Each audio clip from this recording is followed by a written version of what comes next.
जो पिक्चर में भी दिखाया उन्होंने, उस औरत को आरी से 2 हिस्से किए हैं सच में। वो रिकॉर्डेड है, वो न्यूज़पेपर में आया है वहां पे। फिर एक को मारा, फिर 2 को मारा, नीलकंठ गंजू को मारा जिसे वो, और मारना की दूर, मारने की बात दूर है। जब कोई भी कश्मीरी पंडित मारा, उसके पूरे मोहल्ले को बाहर निकाल के उसके ऊपर पॉटी या पेशाब करवाते थे। उस समय आपको क्या लगा कुछ जो कश्मीरी पंडितों को करना चाहिए था जो उन्होंने नहीं किया उस समय? हम सोचते हैं यही कि करना चाहिए, तो उस वक्त एकदम सब निकल कर अगर हम बादाम बाग में जहाँ मिलिट्री कंटोनमेंट था वहां रुक जाते सारे इकट्ठे, हो सकता था कि कुछ हो जाता, लेकिन सारे भाग गए क्योंकि हम बुज़दिल।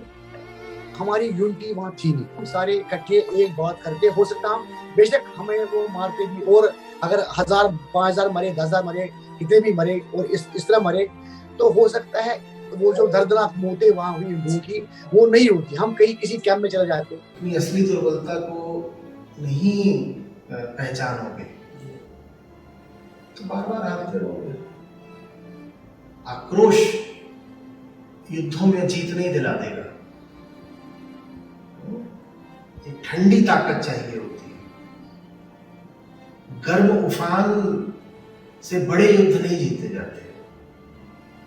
हमने कितना सहा, अब ये 32 साल कहां से वापस आए। और ये मेरी विनती है, अगर आप ये आगे तक जाए, मैं सबको कहता हूं कि एकजुट हो जाओ।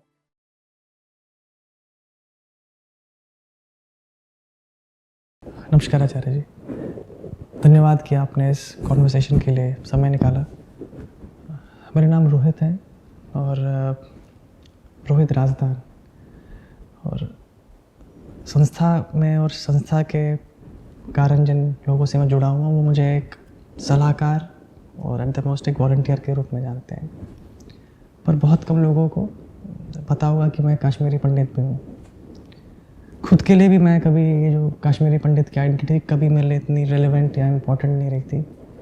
पर हाल ही में एक फ़िल्म मैंने देखी जिसका नाम कश्मीर फाइल्स था, जिससे स्पेसिफिकली मुझे इस आइडेंटिटी का वापस I could just recall this identity. तो मेरा 1986 का जन्म है, और जब 1990 में एक्सोडस हुआ था तो मैं 4 साल का था। और इस 1990 में मेरी फैमिली भी कश्मीर से पलायन करके जम्मू आई, फिर बहुत कुछ आगे हुआ। बट तो जो भी इसमें सब कुछ हुआ वो कहीं ना कहीं हमारी फैमिली ने भी देखा। बट क्योंकि मैं 4 साल का था और मेरे फैमिली ने कभी इतना स्ट्रेस नहीं दिया है इस बातों पे, तो मेरे कॉन्शियसनेस में कभी ये बात रही नहीं कि कश्मीर क्या था, ये क्या हुआ। तो लेकिन हाल ही में जब मैंने मूवी देखी, और हाल ही में क्या बल्कि मैंने कल ही ये जब फर्स्ट टाइम मूवी देखी, तो काफ़ी शॉकिंग थे चीज़ें। और पहला काम मैंने ये किया कि मैंने अपने घर पे कॉल किया। मैंने पूछा कि जो मैंने फ़िल्म में देखा अभी, और उसके बारे में न कभी हमारे घर में कोई खास इतनी डिटेल्ड बात हुई थी। और वो जो घर पे हुई कॉन्वर्सेशन थी और जो मूवी में देखा, उसमें काफ़ी कुछ चीज़ें शॉकिंग थी, जिसने which actually got so very questions to my mind. So घर पे फ़ोन करके पूछा कि मूवी में जो दिखाया गया वो सब क्या वास्तव में हुआ था, ये बात करी? हाँ जी, हाँ जी, हाँ जी, हाँ जी। नमस्कार। नमस्कार भैया, आप ठीक हो? हाँ बस ठीक, बाकी सब ठीक। मैंने इसलिए आपको आज कॉल किया कि मैंने कल ही वो फिल्म देखी कश्मीर के ऊपर, और मतलब जो बचपन से आपने थोड़ा बहुत बताया था, वो जो पता नहीं इतना ध्यान से देखा भी नहीं या सुना भी नहीं, तो कल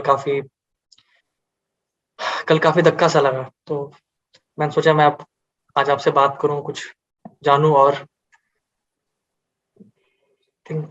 30 साल निकल के कभी मन में ही नहीं उठा कि आपसे, या कभी पता नहीं ऐसा मौका ही नहीं आया कि ना आपकी तरफ से, ना मैं कहूँगा मेरे तरफ से भी, कि पूछूं आपसे कि क्या हुआ था तब। पर जब कल देखा तो बहुत दुख हुआ, मतलब। तो इसलिए मैंने सोचा मैं बल्कि आपसे ही सुनूं। हालांकि बात मुझे बहुत पहले आपसे सुननी चाहिए थी, पर अब जो भी है।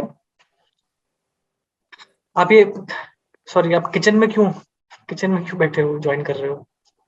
किचन में इसलिए बैठे हैं कि हमें पहले बस एक ही RK का कमरा है, 150 गज का, और एक किचन साथ में है। तो हमारे पास छोटा बच्चा है, तो रिकॉर्डिंग में वो उसकी आवाज आएगी, तो इसलिए अच्छा मैं किचन में। ठीक है। हाँ बताया था आपने। बाकी आपकी तरफ से कुछ सुनना चाहूंगा, कुछ चीजें जो बस हमने कल फिल्मों में देखी।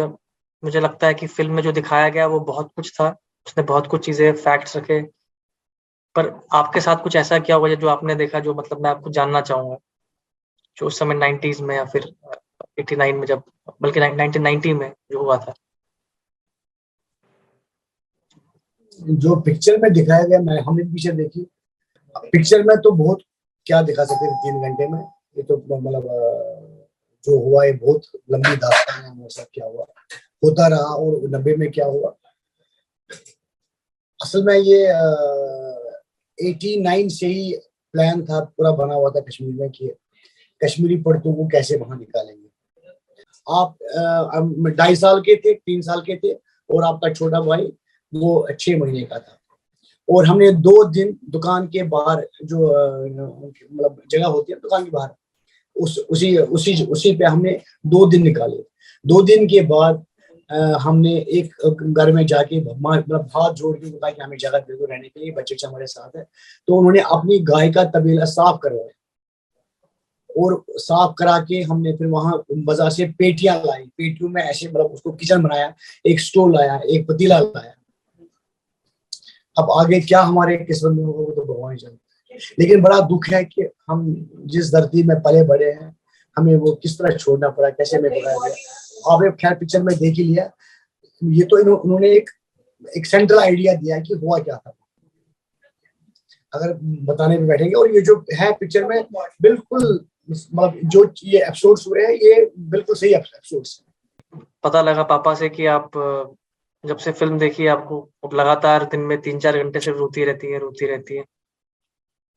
ये पुरानी यादें फिर से ताज़ी हो गई ना, वही याद आता है, कैसे निकले, क्या किया, कैसे बैठे।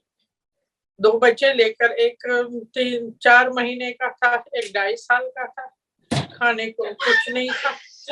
कैसे पहुंच गए हम, कहाँ पहुंच गए, कैसे निकले। एकदम रात में ऐसी गूंज आवाजें निकली, सुबह हम भाग गए। जो पिक्चर में भी दिखाया उन्होंने, उस औरत को आरी से 2 हिस्से किए हैं। सच में बाप और बेटे को बांध के रखते थे, और औरत और लड़कियों को सामने कपड़े शपड़े पाड़ के रखते थे। किसको ये सहन होता है, इसलिए भाग गए। जब आप ये सुनते थे, नारे लगते थे, आपने कहा कि घरों से, मस्जिदों से आवाजें आती थी कि कश्मीरी पंडित या तो कन्वर्ट हो जाएं या तो भाग जाएं, हाँ, और जो पंडिताइने हैं उस उनको यहीं वक्त छोड़ दे। तो आपको कैसा लगता था, मतलब एक औरत होने के नाते हम जब आप सुनती पागल हो गए थे, ये सुनकर ही हम पागल हो गए थे कि हमें आजादी चाहिए, बटा बगर बटनों सा बटनों, हमें औरतें चाहिए, लेकिन आदमी लोग नहीं चाहिए, वो भाग जाओ यहाँ से। और एक ही जैसे उनको कोई प्रयोग करता था, हर मस्जिद में आवाज आती थी। इंसान तो उसी वक्त जिनके दिल कमजोर थे वो फेंट हो जाते थे ये सुनकर। छुप कर बैठे हमने। अपनी जो कुंवारी लड़कियां थी, जब हमारे सुनने में आया कि हम लड़कियों को और औरतों को अपने पास रखेंगे, हम यही सोचते थे कि हम उनको लेकर हम भाग जाए, हम कहीं छुप जाए। और लेकर भी गए हम, जो भी हमारी कुंवारी मतलब पापा की जो बहनें थी, मेरी बहनें, मसेरी बहनें, अपनी बहन, सबको लेकर हम भाग गए। बेशक 2 दिन हमने कुछ नहीं खाया, लेकिन साथ बच तो गए, इज्जत बच गई उनकी। हमने यही सोचा कि हमें इज्जत बच जाएगी।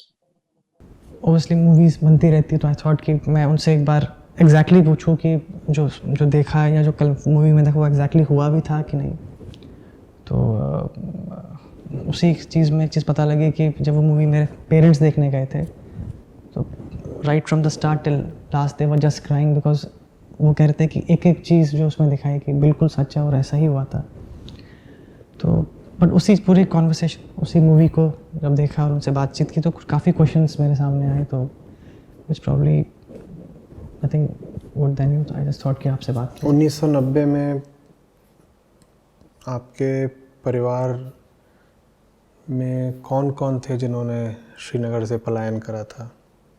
आचार्य जी, अगर मैं बिल्कुल शुरू करूं तो मेरे दादाजी, दादी, मेरे फादर और मदर, मेरे ब्रदर सिर्फ 4-5 महीने के थे उस समय, और छोटा भाई 4-5 महीने का। हाँ जी। आप 4 साल के थे। हाँ जी।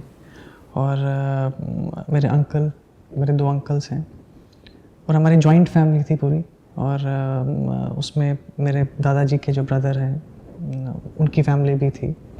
सो और कुछ फैमिलीज़ थे, we were living in a joint family, तो सबों ने एक ही साथ किया था। और जो मेरे अभी पेरेंट्स के साथ कॉन्वर्सेशन हुआ तो उन्होंने स्पेसिफिकली वो डेट भी मेंशन की थी, it was the month of January, जब वो सब एक साथ ही निकले थे। और फिर आते आते फिर एंडिंग 89 में तक ये क्या ऐसा सब कुछ बम फूट गए, फिर एक को मारा, फिर 2 को मारा, नीलकंठ गंजू को मारा, जिसे वो उसका दिया जज था, वो किसी का बेचारे ने कोई फैसला सुनाया था, उसको मार दिया हरी सिंह स्टेट में। और मारने की बात दूर है, जब कोई भी कश्मीरी पंडित मारा उसके पूरे मोहल्ले को बाहर निकाल के उसके ऊपर पॉटी या पेशाब करवाते थे ताकि लोगों में दहशत हो जाए। और उसके बाद भी कश्मीरी पंडित डटा रहा जनवरी तक, और जनवरी में उनको लगा कि अभी भी ये नहीं जा रहे हैं, तो उन्होंने जो उनका जो उनको करना था उस काम में उन्होंने तेजी लाई। और 19 जनवरी की रात को पूरे कश्मीर में जो भी वहाँ तेल के टीन होते हैं, क्योंकि वहाँ तेल के बड़े बड़े टीन लोग लाते थे, क्योंकि सर्दियाँ रास्ता बंद होता था, बड़े बड़े टीन होते थे, तो लकड़ियां ला के पूरे छतों पे चढ़ के, छत के टीन है वो दबा के, लाउड स्पीकरों से जहां जहां मस्जिद थी वहां से ऐलान कर दिया कि 24 घंटे में कश्मीर खाली करो, अगर खाली करो, और हमें बनाना है यहाँ पाकिस्तान, बटा और उसकी बटन। उसका मतलब है जो आपकी माएँ बहनें हैं, औरतें हैं, बेटियां हैं, उनको यहाँ छोड़ो, और मर्द लोग 24 घंटे में यहाँ से खाली करो। और उस रात के बाद मेरी आपकी दादी रात भर बाथरूम में रही। कोई बिल्कुल ऐसा हुआ कि हमें समझना करना क्या है। और उसी दिन, दूसरे दिन, जितने भी हमारी घर की औरतें थी या कोई हमारे जान पहचान की, जिसे कहा कि आप इसको भी अपने साथ ले जाओ, तो उसी दिन हमने वहां से, मतलब जो लेडीज हमारा था, उनको हमने निकाल दिया। तो सबसे इस पूरे मतलब जो पूरा इंसिडेंट हुआ था मूवी देखने का, और फिर जब बातचीत हुई, सबसे शॉकिंग चीज़ जो मुझे लगी कि जो नैरेटिव हमारे दिमाग में था एज अ कश्मीरी पंडित, वो कितना डिफरेंट है। इस फिल्म में किरदार है कृष्णा, कश्मीर फाइल्स में किरदार कृष्णा है, तो उसमें दिखाया जा रहा है कि वो जो किरदार है उन्हें कश्मीर के बारे में कुछ भी नहीं पता, ना उन्हें पता है कि एक्सोडस हुआ था, कैसे हुआ था। और जो नैरेटिव पता है वो ये है कि एक कम्युनिटी के बीच में क्लैश हुआ था, और उसमें उस क्लैश के कारण कुछ थोड़ा मोटा एक कम्युनिटी ने पलायन कर दिया। सेम वे और एग्जैक्टली सेम नैरेटिव मेरे मन में भी अभी तक रहा था। तो मैं जो एक्चुअली शौक की बात मेरे लिए थी कि हमारे फैमिली में बहुत इंस्टांसेस पे कभी दादी, कभी दादा, कभी अंकल, कभी फादर ने काफ़ी डीपली तो नहीं, but they used to give us some clues कि ऐसा कुछ हुआ था। क्या हुआ था? कि एक्सोडस हुआ था, एंड कश्मीरी पंडित के ऊपर काफ़ी कुछ चीज़ें, लिवर मास किलिंग और काफ़ी कुछ घर से बाहर निकाला गया था। बट ये सब चीज़ें बातचीत होती रहती थी, लेकिन एक मेरी कॉन्शियसनेस पे एक ओवर आर्किंग फिगर ये थी कि जो उस फिल्म में मैंने बताया कि it was just a minor clash which has happened, और हम यहाँ आ गए। तो जी मैं एक्चुअली आपसे ये पूछना चाहूँगा कि ऐसा क्यों है कि in spite of living in a Kashmiri family and where in they have actually gone through all this, जो उनके साथ ऐसा कुछ हुआ था, फिर भी ये जो नैरेटिव है, ये जो नैरेटिव जिसमें हम ये कह रहे हैं कि एक नॉर्मल सा क्लैश था, वो ज़्यादा हम पे अपील कर रहा है, वो हमारे कॉन्शियसनेस पे है। साधारण शब्दों में तुम ये पूछ रहे हो कि तुम खुद भुक्तभोगी हो। आपने, आपके परिवार ने, सबने सीधा सीधा कष्ट को अनुभव किया है, खुद ही पलायन किया है, और उसके बाद भी आपकी चेतना में, आपके मन में, आपके विचारों में कभी इस बात का बहुत महत्व नहीं रहा। वो मुद्दा, वो सवाल आपके लिए कभी बहुत कीमती हुए नहीं। तो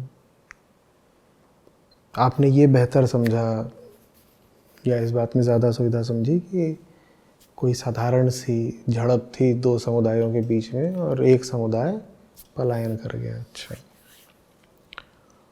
तो आप पूछ रहे हैं कि ऐसा क्यों है कि आप खुद एक कश्मीरी पंडित हैं और उसके बाद भी आपके भीतर कोई न तो उस बात को लेके दर्द था, न महत्व था, न कश्मीरी होने जैसी कोई पहचान या चेतना थी।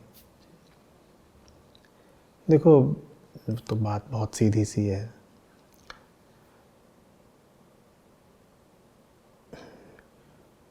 मन ऐसी चीज़ को याद रखने का कष्ट और जोखिम क्यों उठाएगा जिसको अगर याद रखो तो आगे एक कर्तव्य खड़ा हो जाएगा, मेहनत करनी पड़ जाएगी। अब समस्या खड़ी हो गई ना। अब पिक्चर देख आए हो, पिक्चर देखने के बाद आपने अपने घर पे बात कर ली, और घर पर बात कर ली तो जिसे कहते हैं गड़े मुर्दे उखड़े।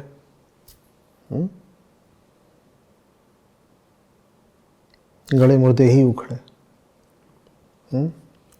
तो अब तकलीफ खड़ी हो गई ना। इससे कहीं बेहतर ये था कि ये माने चलो कि कुछ खास हुआ ही नहीं था। वैसा कुछ मान लो तो कोई तकलीफ भी नहीं खड़ी होती है।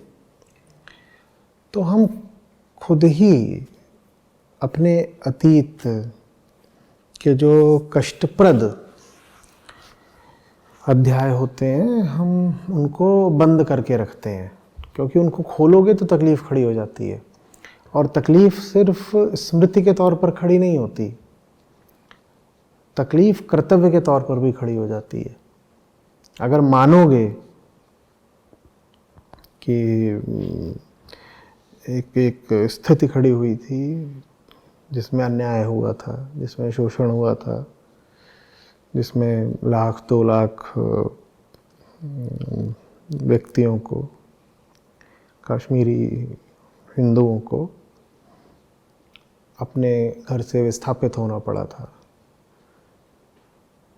तो फिर समझ रहे हो ना, फिर एक धर्म संकट खड़ा हो जाता है कि अगर ऐसा वाकई हुआ था तो फिर तो अब आपके ऊपर एक जिम्मेदारी आ गई। क्या जिम्मेदारी आ गई कि उस बारे में कुछ करिए, आवाज़ उठाइए। जो लोग अपना घर द्वार छोड़ करके इधर उधर छिटके पड़े हैं, कहीं इधर कहीं उधर अपना जीवन बिता रहे हैं, उनको ससम्मान घर वापस पहुंचाइए। अब कौन इतना श्रम करे, कौन ये जिम्मेदारी उठाए? तो इससे बेहतर ये लगता है कि खुद को ही बोल दो कि नहीं साहब कुछ खास हुआ ही नहीं था, ऐसे ही थी, मामूली झड़प थी जिसमें कुछ गलती इधर की थी, कुछ गलती उधर की थी, और एक पक्ष बहुमत में था, एक पक्ष अल्पमत में था, और जो पक्ष अल्पसंख्यक था वो पलायन कर गया। उसको अपना हित इसी में लगा कि हम कहीं और जाके बस जाते हैं। तो इस तरीके से हम तथ्य का एक बड़ा सस्ता सरलीकरण कर देते हैं, ताकि हमें सहूलियत रहे, ताकि हमारे ऊपर कोई कर्तव्य का बोझ न बने। तो ऐसा हो जाता है। लेकिन ज़िंदगी बड़ी विचित्र सी चीज़ है। आप तथ्यों को कितना भी नकारने की या झुठलाने की या भुलाने की कोशिश करिए, वो कोई ना कोई तरीका ढूंढ लेते हैं आपके सामने कभी ना कभी दोबारा खड़े हो जाने का। अब वो तथ्य आपके सामने खड़े हो गए हैं। आपने आज तक मुझसे कभी कश्मीरी पंडित बनकर बात नहीं करी, ठीक है। संस्था के लोग आपको कई नामों से जानते हैं, संस्था के बाहर के लोग भी आपको बहुत जानते हैं, लेकिन इस तरह से तो कोई कभी नहीं जानता होगा जैसे अभी आप मुझसे बातचीत कर रहे हैं कि रोहित राजदान जो एक कश्मीरी पंडित हैं। ऐसे तो कोई नहीं जानता होगा। अब एक समस्या खड़ी हो गई ना, क्योंकि एक नई पहचान आ गई। जब एक नई पहचान आ गई तो उस नई पहचान के साथ इंसाफ भी करना पड़ेगा, और इंसाफ इंसान की दुनिया में आसानी से मिलता नहीं है, इंसाफ करवाना पड़ता है। तो इसलिए बेहतर इंसान को ये लगता है कि वो सब पुरानी बातों पे धूल डालो और कुछ कुछ करके नई ज़िंदगी आगे बढ़ाओ, दाल रोटी का जुगाड़ करो, खेल आगे बढ़े। परम आचार्य जी, अध्यात्म में ऐसा कहा जाता है कि जितनी भी आपकी आइडेंटिटीज़ हैं उसको ड्रॉप किया जाए, कि जितना आप इन द सेंस ही मैं भी अपने आप में इस बात को एक अच्छा फील करता था कि मेरे दिमाग में ये बात आती नहीं है कि मैं कश्मीरी पंडित हूँ। और नहीं, ये बिल्कुल ठीक बात है कि आपकी सारी जो पहचानें हैं उनमें सत्य कहीं नहीं होता। तो ठीक है, ये मत कहो कि तुम्हारे साथ अन्याय हुआ, कह दो अन्याय हुआ, अन्याय हुआ। और अन्याय किसी के साथ भी हुआ हो, उसको रोकना, स्थिति में सुधार करना तो व्यक्ति का धर्म है ना।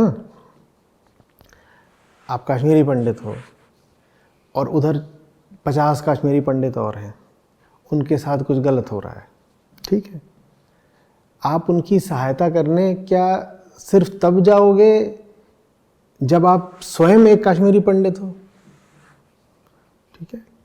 क्या आपको सही काम करने के लिए अपनी कोई पहचान याद रखनी ज़रूरी है? नहीं ना। तो मानवता के नाते, सच्चाई के नाते, जो भी कोई ऐसा है जिसके साथ अन्याय हो गया है, उसके पक्ष में तो आप थोड़ा बोलोगे, उसकी आप कुछ मदद करना चाहोगे। तो मैं भी नहीं कह रहा हूँ कि आप एक नई पहचान बना लो और आप कल से घूमने लग जाओ ये कह के कि मैं तो कश्मीरी पंडित हूँ। मैं बिल्कुल नहीं कह रहा हूँ। वो बिल्कुल ठीक कहा कि ये सारी जो आइडेंटिटीज़ होती हैं वो सच को छुपा देती हैं, और आप जितना ज़्यादा किसी पहचान से ताल्लुक़ रखोगे आप सच से उतने दूर होते जाते हो। तो मैं नहीं कह रहा हूँ कि आप ये पूरी बातचीत एक कश्मीरी बनकर करो। ये पूरी बातचीत आप एक अच्छे इंसान बन के तो कर सकते हो ना। आप एक जागरूक, एक सजग नागरिक बन के तो ये बातचीत कर सकते हो ना। और आप जितना ज़्यादा एक सजग व्यक्ति की तरह बात करोगे उतना ज़्यादा ये बातचीत गहराई पाएगी। तो ये कोई बात सामुदायिक भर नहीं है, ये बात कोई कम्युनल बात नहीं है कि इसका जो ताल्लुक़ है वो बस एक कम्युनिटी से है। मैं दुनिया की कोई भी कम्युनिटी हो, कहीं भी हो, किसी देश की हो, किसी धर्म की हो, अगर कहीं कुछ भी गलत हो रहा होता है तो आप एक अच्छे इंसान होने के नाते उस विषय में कुछ करना चाहते हो ना। कुछ कर नहीं सकते यदि, तो कम से कम आवाज़ आप अपनी उठाना चाहते हो। अभी रूस यूक्रेन की लड़ाई चल रही है, वहाँ भी आपके पास एक मत है और वहाँ भी आप कुछ बोलते हो, जबकि बहुत दूर के हैं रूस यूक्रेन। तो बिल्कुल नहीं आवश्यकता है कि कश्मीरी पंडित ही बन जाओ, लेकिन एक ऐतिहासिक बात है और आपके आसपास के जीवित लोग हैं जो भुक्तभोगी रहे हैं और आज भी भुगत रहे हैं एक कष्ट को। उनके कष्ट को लेकर के तो कुछ करना बिल्कुल ठीक बात है ना। तो ये बातचीत उसी नज़रिए से की जा सकती है कि कुछ लोग हैं, कई लाख लोग हैं जो आज भी विस्थापित होने की पीड़ा सह रहे हैं। तो वो चीज़ क्या है, वो चीज़ क्यों है? एक व्यापक तौर पे ये बात करना कि ऐसा होता ही क्यों है, दुनिया में जहाँ भी ऐसा होता है वहाँ क्यों होता है ऐसा, कैसे रुके जी। ये चर्चा हम कर सकते हैं। और जो आपने पहले जो आपने उत्तर दिया था, तो आई थिंक उसमें भी इसी का जवाब है कि हम ऐसा तो है नहीं कि बिल्कुल आइडेंटिटीलेस रहेंगे। हम चुनते भी उस आइडेंटिटी को है जहाँ हमें अपना लाभ हो, और उसको ड्रॉप करते हैं। जो तो हो सकता है जब कभी कश्मीरी खाना आए तो मैं बिल्कुल उसमें तैयार हो जाऊँगी कि तो तब मैं कश्मीरी हूँ, और जब ऐसा कुछ आए जहाँ कुछ कर्तव्य का काम हो तो वहाँ बैकलैश ले। बिल्कुल हो सकता है कश्मीरी होने के नाते कुछ सहूलतें आ जाएं। जी। आज सरकार घोषणा कर दे कि हर कश्मीरी व्यक्ति को इतना पैसा दिया जाएगा, तो आपको तुरंत अपनी कश्मीरी पहचान याद आ जाए। लेकिन अपनी कश्मीरी पहचान को रखना, याद रखना तब महंगा सौदा हो जाता है जब कश्मीरी बनो तो कुछ करना पड़ेगा। सवाल पूछेगी ना, लोग पूछेंगे सवाल, आपका ही मन आपसे सवाल पूछेगा कि बार बार कहते हो कि मैं कश्मीरी पंडित हूँ, कश्मीरी पंडित हूँ। तो फिर ये जो इतने लोग विस्थापित हुए और उन्होंने इतने कष्ट झेले, इतने लोग मारे गए, जो ज़िंदा हैं उनकी धन संपत्ति, घर ज़मीनें, खेत सब पीछे पड़े हुए हैं कश्मीर में, उस पर कब्ज़ा हो गया है। तो साहब इस विषय में आप क्या कर रहे हैं? तो आपके पास कोई जवाब होगा नहीं। जब आपका ही मन आपसे प्रश्न पूछेगा कि ये जो हुआ उसके बारे में अब आप क्या कर रहे हैं, तो आपके पास कोई जवाब नहीं होगा। तो आपके सामने वो सवाल ही कभी खड़ा ना हो, इसलिए फिर आप इस बात को सुविधापूर्वक दबा देते हैं कि मैं एक कश्मीरी हूँ। ये एक तरह का समर्पण है परिस्थितियों के आगे। ये एक तरह की स्वीकृति है कि मैं दुर्बल हूँ और अब मैं कुछ कर तो सकता नहीं। जब मैं कुछ कर नहीं सकता तो वो पुरानी बातें याद रख के क्या होगा। ये दुर्बलता है, ये दीनता है। इस फिल्म में भी देखा कि जो कृष्णा का कैरेक्टर इसने निभाया था, तो जो उनके दादा थे बोब जी, तो उन्होंने उनको कभी बताया नहीं उसके बारे में। तो सेम चीज हमने अभी आपने खुद बताया कि आपने हमें भी अभी तक कभी बताया नहीं इसके बारे में, और आपने कहा कि बताने की जरूरत समझी नहीं, क्योंकि आपको लगा कि अभी बताएंगे तो उससे फायदा क्या होगा, आगे बढ़ते हैं। तो ये फिल्म नहीं बनी होती तो हो सकता है ये चीजें ना हमें पता लगती, ना दुनिया को पता लगती। तो मतलब ऐसा आपको कभी नहीं लगा कि जिस दुख से आप गुजर रहे हो हम तक पहुंचे ताकि हम उसके लिए कुछ करें? क्योंकि मेरे ख्याल से वरना हमारे पूरे रडार में कश्मीर नाम की कोई चीज ही नहीं है। हम मतलब जो भी आजकल की जो जनरेशन है उसके रडार में तो कश्मीर चीज की, तो कभी आपको लगा नहीं कि कम से कम ये बात, ये जो दुख, ये जो पूरा इतना बड़ा जेनोसाइड हुआ, ये इसके बारे में हम इत्तला करें? क्योंकि ना हमारे स्टडीज में और क्या क्या हमारे, आपको ऐसे क्यों लगा कि हमें बताना नहीं चाहिए? ये जब हम खुद बिखरे हैं तो अब कोई हेल्प नहीं करेगा इसमें ना। गॉड जिसे एक प्रॉब्लम है, गॉड हेल्प्स दोज़, जिसे हमने हेल्प किया अपना आप को, क्या इसको छोड़ना है और हमें आगे बढ़ना है। हमने आपको नहीं बताया, जिसे आप उसका पिक्चर कभी कह रहे हैं। तो जब ये सोच रखते हैं कि छोड़ो इस बात पे हमें ध्यान देना, जब हमने खुद ध्यान नहीं दिया इस बात पे, हमें लगा कि छोड़ो, हम ये छोड़ दिया। मतलब मुझे लगता है कि हर कश्मीरी छोड़ दिया दिमाग से, या छोड़ दो। अभी जो आपने उत्तर दिया उसी से एक मिलती जुलती बात जो मैं अपने पिताजी से कर रहा था, अपनी मदर से बात कर, तो उन्होंने बार बार हमें इस बात पे, मैंने उनसे पूछा भी कि आज तक आपने इस बात पे चर्चा छेड़ी क्यों नहीं? इस बात को आप 30-32 साल हो गए, कभी भी घर में इतने मसलों पे बात हुई है, तो ये बात कभी आपने रखी क्यों नहीं कि ऐसा भी हुआ, ऐसा भी हुआ? घर में और मसलों पे सब पे बात होती है, ये बात कभी होती ही नहीं थी। ये बात कभी भी होती नहीं थी। खासकर जिस जो मैंने कॉन्वर्सेशन रिकॉर्ड भी की है, जिस तरह से हमने बात की, जिन हर बारीकियों पे मुझे अभी तक आज तक नहीं पता था कि हमारा घर था जहाँ पे 14-15 कमरे थे, इतनी ज़मीन थी, कोई डिटेल्स में बात ही नहीं हुई थी। बातें होती थी बस आगे के लिए कि पढ़ो, आगे बढ़ो। ये सबसे बड़ी त्रासदा क्या हो सकती है? हम उस इलाके में रहने वाले हैं जहाँ ठंडा मौसम हुआ करता था। जो भी था, हमने हमारा अंदर की वो जो अंतर आत्मा है वहां से जुड़ी हुई है, उन पत्तों से, उन पेड़ों से, उन मंदिरों से, उन मस्जिदों से, उन स्थानों से, उन लोगों से। तो उस दर्द को हम उसके ऊपर एक 16 कमरे का मकान है, अच्छा खासा बगीचा जहाँ हम बड़े हुए हैं, खेला कूदा हमने उस बगीचे में है। उसी में अखरोट भी खाते थे, उसी बगीचे से अनार भी उसी से खाते थे, सेब भी खाते थे, चेरी भी उसी से खाते थे। और उसको छोड़ के मैं आज 150 गज का एक फ्लैट में यहाँ बॉम्बे में रहता हूँ बेटे के साथ। हम 4-5 जने हैं जहाँ बैठा हूँ, यहाँ हम सुनते हैं। बड़ी त्रासदी क्या सोचती है? हाँ, ये है कि भगवान ने हमें सबसे बड़ी एक वो दे दी है कि हमने पॉजिटिवली ले लिया। हमने कहा चलो जो हो गया, हम जान बच गए, हमारी इज्जत बच गई, बेटियों की इज्जत बच गई, हमारी जान बच गई। तो हमने उस चीज को छोड़ दिया। मुझे लगा आपने भी कभी ये महसूस नहीं किया होगा, हमने कभी इतना आप ही थे पले बड़े, इतने साल के हो गए। तो हमने कहा कि चलो आगे बढ़ना है। बड़ी मुश्किलात उठाई हमने। जब निकले तो छोटी छोटी चीजें लाने के लिए पैसे नहीं थे। तो ये भी काफ़ी, और यही चीज़ सेम देखा हमने कल के जो फिल्म थी उसमें जो कैरेक्टर कृष्ण है उसके साथ भी हुआ कि, और ये नॉर्मली अब कश्मीरी फैमिलीज़ में देखने को मिलता है कि बात ही नहीं होती इसके बारे में। हुआ मौन, एक घुटा हुआ मौन, वो मौन जिसमें रोने वाले कि मुंह पर पट्टी बांध दी है कि उसकी आवाज़ भी सामने ना आए। ये उस तरह का मौन है, क्योंकि अगर बातचीत होगी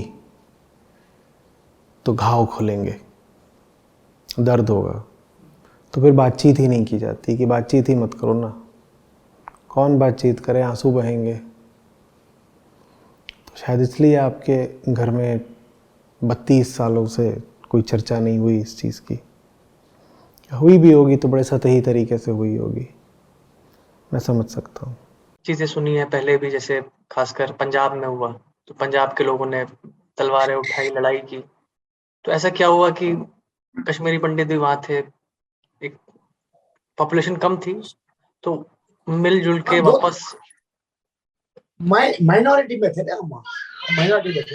तो हम 3 लाख थे, अब कोई कहे 5 लाख है, 3 लाख है, मतलब 3 से 5 लाख। अब 80 लाख की पॉपुलेशन में 5 लाख। और सबसे इम्पोर्टेंट है, आप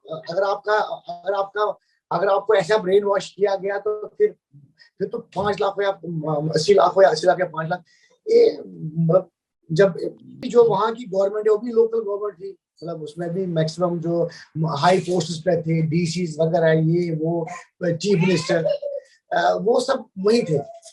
तो एक मिली भगत थी गवर्नमेंट की, पूरी एडमिनिस्ट्रेशन की, पुलिस की। अगर उस समय आपको क्या लगा कुछ जो कश्मीरी पंडितों को करना चाहिए था जो उन्होंने नहीं किया उस समय?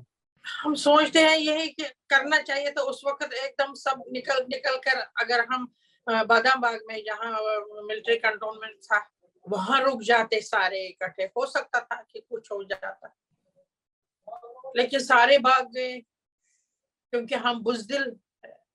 मतलब खासकर एक कश्मीरी पंडितों को करना चाहिए था जिससे कुछ बदला जा सकता।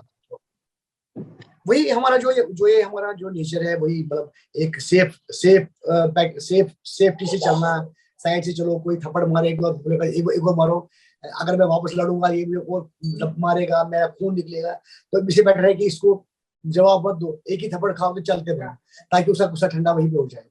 ये हमारा सबसे बड़ा एक मतलब पता नहीं गंदा नेचर या सही नेचर, भगवान जाने क्या है, तो उसी का ये सबसे बड़ा नतीजा है। आज की जो मेरी कॉन्वर्सेशन हुई अपने पिताजी से और अपनी माताजी से, तो उसमें एक प्रश्न मैंने खड़ा किया कहीं उस कॉन्वर्सेशन में कि आपको क्या लगता है किस कारण ये सब कुछ हुआ।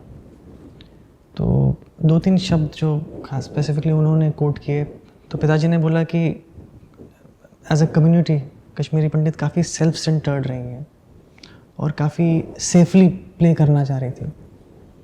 और जब मैंने मदर से भी पूछा ये बात, तो उन्होंने कहा कि एक स्पेसिफिक वर्ड यूज़ किया था कि काफ़ी बुज़दिल थे। तो मुझे काफ़ी सुनने में थोड़ा अजीब सा भी लगा। तो काफ़ी हार्ड हिटिंग सा था। उन्होंने स्पेसिफिकली ये बोला कि ये कारण है कि सेल्फ सेंटर्डनेस की वजह से दे प्ले वेरी सेफ और बुज़दिली की वजह से ऐसा हुआ। नहीं, इसमें थोड़ा सा मेरा नज़रिया दूसरा है। तुम पूछ रहे हो क्यों हुआ हमारे साथ ये, हम इसका कोई प्रतिकार क्यों नहीं कर पाए, यही सवाल है।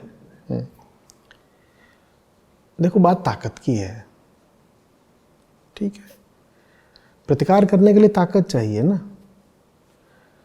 और जहाँ तक इस मनुष्य प्रजाति की बात है, इसके पास ताकत दो ही जगहों से आ सकती है, क्योंकि मनुष्य के दो ही केंद्र होते हैं, ठीक है। अब थोड़ा हम विशुद्ध अध्यात्म की ओर बढ़ रहे हैं। मुझसे बात कर रहे हो तो उधर जाना ही पड़ेगा। कौन से दो केंद्र होते हैं किसी भी इंसान के? ट्रू, एक फॉल्स। उसको हम कह सकते हैं एक शरीर का, प्रकृति का, या उसे कह सकते हैं पशु का। एक पशु का केंद्र होता है हम सबके भीतर, ठीक है। जो देह का केंद्र है, जो प्रकृति ने दिया है, वो पशु का केंद्र है। और एक केंद्र होता है हमारे भीतर चेतना का। तो हम ये दो होते हैं हर समय, हम पशु होते हैं, हम चेतना होते हैं। और ये प्रत्येक व्यक्ति को चुनाव करना होता है अपने जीवन में कि वो अधिक क्या है, वो ज्यादा क्या है, वो ज्यादा पशु है या ज्यादा चेतना है।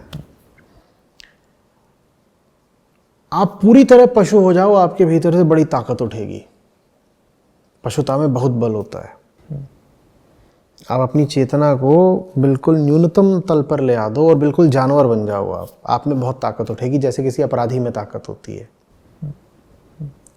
एक अपराधी की ताकत देखिए, या एक पागल हाथी की ताकत देखिए। पागल और हाथी, उसके पास कोई चेतना नहीं है और वो पशु भरपूर है। पागल और हाथी, पागल हाथी अपराधी, कोई बलात्कारी जो अभी वासना में बिल्कुल उन्मत्त है, इनमें बड़ी ताकत पैदा हो जाती है, ठीक है।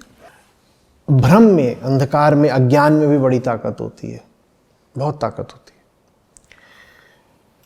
और दूसरी तरफ ताकत होती है चेतना में। चेतना जितनी गहरी होती जाती है, जितनी प्रबल होती जाती है, वो उतना बल देती जाती है। उसको बोलते हैं आत्मबल। आत्मबल, आपकी सच्ची पहचान का बल, आपकी आत्मा का बल, उसे आत्मबल बोलते हैं। तो जानवर होने में ताकत है और चेतना होने में भी बड़ी ताकत है। और वास्तव में विशुद्ध चेतना होने में जानवर होने से कहीं ज्यादा ताकत है, ठीक है। तो ये दो केंद्र हैं आपके। आप जानवर हैं तो आपके पास ताकत रहेगी, और जैसे जैसे आप विशुद्ध चैतन्य होते जाएंगे उधर भी आपकी ताकत बढ़ती जाएगी। लेकिन अगर आप बीच के बिच्छू हैं, आप बीच में फंसे हुए हैं, तो आप बिल्कुल बलहीन रहेंगे, वहां कोई ताकत नहीं रहेगी। ये है ताकत की कमी का कारण। बात समझ में आ रही है जी। तो या तो ये चुनाव कर लो अगर ताकत चाहिए जीवन में, कि जानवर हो जाना है बिल्कुल। किसी ज्ञान की ज़रूरत नहीं, किसी बोध की ज़रूरत नहीं, होश की ज़रूरत नहीं, ऊंचाई की ज़रूरत नहीं, समझदारी की ज़रूरत नहीं। तो जैसे किसी मदमस्त पशु के पास ताकत होती है, एक सांड है, वो अपने खुरों से धरती खुरच रहा है और भारी सांस ले रहा है और लड़ने को उतारू है, वैसी ताकत आप में आ जाएगी। और वैसी ताकत बहुत सारे इंसानों में होती है, ठीक है।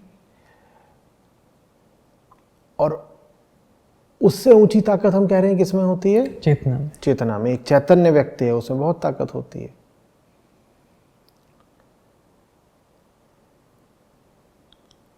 जो ये भारत में जनसंख्या रही है,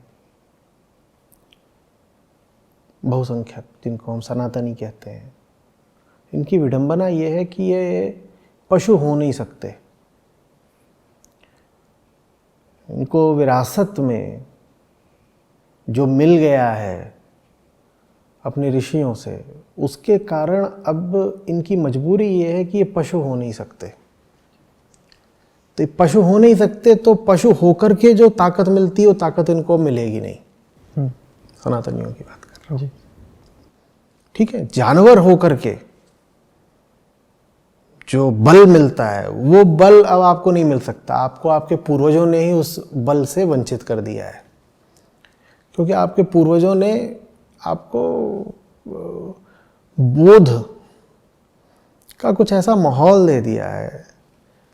उन्होंने यहाँ की जैसे मिट्टी में ही बोध को, विजडम को स्थापित कर दिया हो। तो आप कितनी भी कोशिश कर लो, आप जानवर नहीं हो सकते पूरे तरीके से। बड़ा मुश्किल होगा, हो सकते हो, बड़ा मुश्किल होगा। 1000 लोग कोशिश करेंगे तो 5, 7, 10 को सफलता मिल सकती है कि वो जानवर ही बन जाए।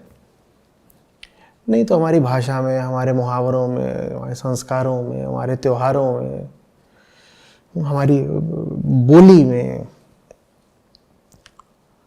हर चीज में बोध के तत्व बैठे हुए हैं जो आपको अनुमति ही नहीं देते पूर्णतया पशु हो जाने की।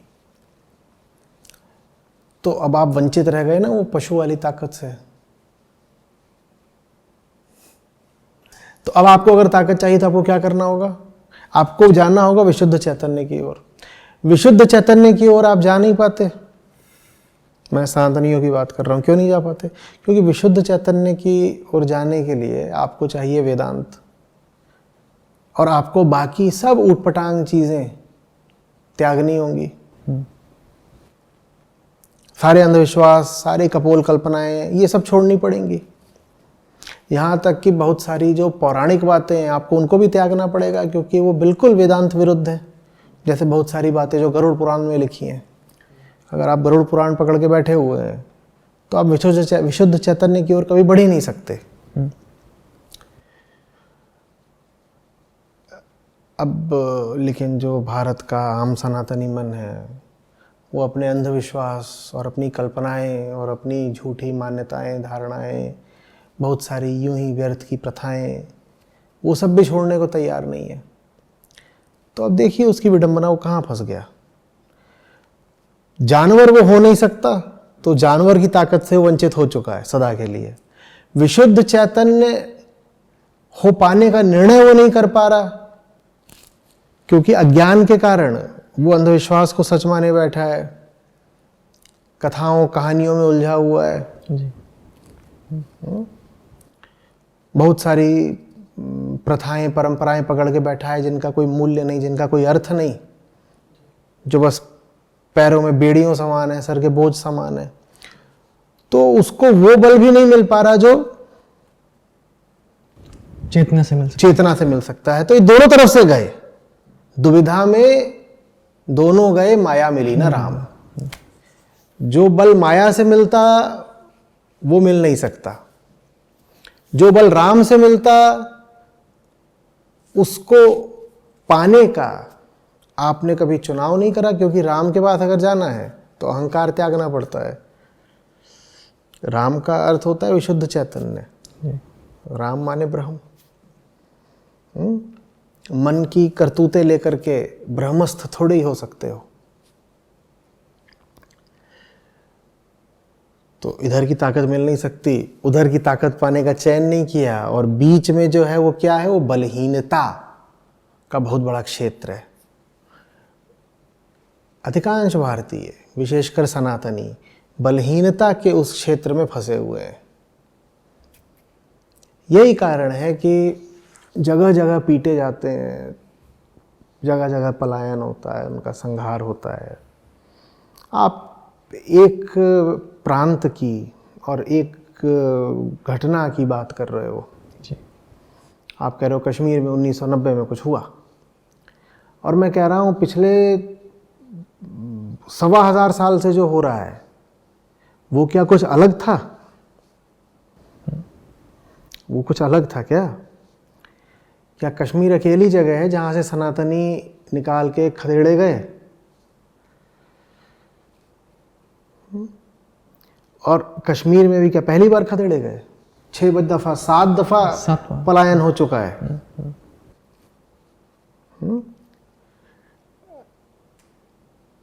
आप बात करते हो कश्मीरी पंडितों की, आप कहते हो कम थे, अल्पसंख्यक थे, वहां से भगा दिए गए। अल्पसंख्यक हो कैसे गए? अल्पसंख्यक कैसे हो गए? धर्म तो माँ होता है, माँ को कोई कैसे छोड़ सकता है? अल्पसंख्यक कैसे हो गए? बात सारी ताकत की है। धर्म से प्रेम तभी हो सकता है ना जब धर्म का वास्तविक अर्थ पता हो। जब धर्म का वास्तविक अर्थ ही नहीं पता, तो जब कोई गर्दन पर तलवार रख देता है तो आप धर्म परिवर्तन करने को तैयार हो जाते हो। अन्यथा आप कहोगे कि चला दो तलवार, काट दो गर्दन। माँ को थोड़ी छोड़ सकते हैं। माँ तो अब शरीर में बैठ गई है ना, खून की हर बूंद में माँ मौजूद है। तो माँ को कैसे छोड़ देंगे? चाहे तो भी नहीं छोड़ सकते, तो धर्म कैसे छोड़ देंगे हम? आपको अगर वेदांत से प्रेम होता, गीता से प्रेम होता, उपनिषदों से प्रेम होता, तो आप कहते कि हम चाहेंगे अगर, तो भी हमसे कृष्ण तो छूटेंगे नहीं, तो हम कैसे धर्म परिवर्तन कर लें? पर धर्म परिवर्तन हुआ और खूब हुआ, फिर अल्पसंख्यक हो गए। तो मूल मुद्दे पर जाना होगा। मूल मुद्दा जो है वो ये है कि जो सनातनी है, जिसको हम हिंदू बोलते हैं, वो ना घर का है ना घाट का है। बिल्कुल जानवर वो हो सकता नहीं, और देवत्व की जो संभावना है उसको साकार करने का श्रम वो कभी करता नहीं। तो वो आसमान से गिरे खजूर में लटके वाली उसकी स्थिति रहती है। बांग्लादेश में क्या हुआ? पाकिस्तान के सारे हिंदू कहाँ चले गए? हम तो, कश्मीर तो बहुत छोटा सा है, कुल 1 करोड़ भी उसकी आबादी नहीं है। इतने बड़े पाकिस्तान में इतने हिंदू थे, वो कहाँ चले गए? उसकी कौन बात करेगा? अफगानिस्तान के कहाँ गए? उसकी कौन बात करेगा? बांग्लादेश के कहाँ चले गए? इसी तरीके से एक समय पर मलेशिया, इंडोनेशिया, कंबोडिया, यहाँ हिंदू जनसंख्या भी थी और हिंदू संस्कृति भी थी। वो सब कहाँ चला गया? इतना कहने से पर से काम नहीं चलेगा ना कि दूसरे लोगों ने हम पर जुल्म किया और हमें या तो मार दिया या हमारा धर्म परिवर्तन करा दिया। भाई दूसरे लोग या दूसरी ताकतें वो जैसे भी हैं, आप पहले अपनी बात करिए ना। आप बार बार हारते क्यों रहे? आप अपना धर्म बदलने को तैयार क्यों होते रहे? और क्या वजह है कि आपको किसी एक देश या किसी एक समुदाय ने ही प्रताड़ित नहीं करा?